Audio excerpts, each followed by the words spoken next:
Well, I'm sure you all have plenty of sockets in your toolbox. Of course, most of us, we have the traditional 12 point. That means that there are 12 of these little points around the edges of it. Those were okay for some things, but most of us have graduated up to 6-point sockets. Now, the 6-point socket has the advantage of giving a better grip on a rusty bolt or something like that. They aren't as apt to round a bolt off. But they still aren't the ultimate.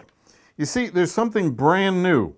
And the problem is, when you have a bolt like this one has purposely been rounded off so that there isn't any socket in the world typically that's going to grab it. But that's no longer the case. You see, here we have a brochure on Snap-on Tools' new FDX sockets. Now, these are pretty clever. Now, we have some here. We have an assortment of different brands. These are 6-point sockets, so they should grab about as well as anything is going to grab. But we're going to take our rounded off bolt and we're going to see if we can turn it in these sockets. Now here we can just turn it right around. No problem whatsoever. That's in a 6-point socket. Another name brand 6-point socket. Again, we can turn it right around. No problem at all.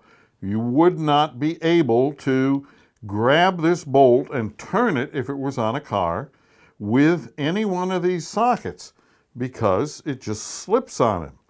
See, here's the previous model of the Snap-on socket. And again, they're all 6-point, and it just slides right around. But now this new FDX socket. Now what have they done here? Well, they have taken the sides of the socket, the straight portions of the socket, they've curved them a little bit and made ever so subtle changes in it. But now what we have, we take that same rounded off bolt, and no matter what we do here, we can't turn it inside this new FDX socket. So, if your toolbox has all the 12 points and the 6 points and all of that, and you still run into problems with rounded off bolts, you might want to consider the Snap-on FDX sockets. They're available in 1/4 and 3/8. They'll probably be in 1/2 inch before too long. But something that we found here in the shop, they are absolutely amazing. Save us a lot of time and a lot of grief. And if you have a question or a comment, or you just want a lot of great information, check us out at goss-garage.com.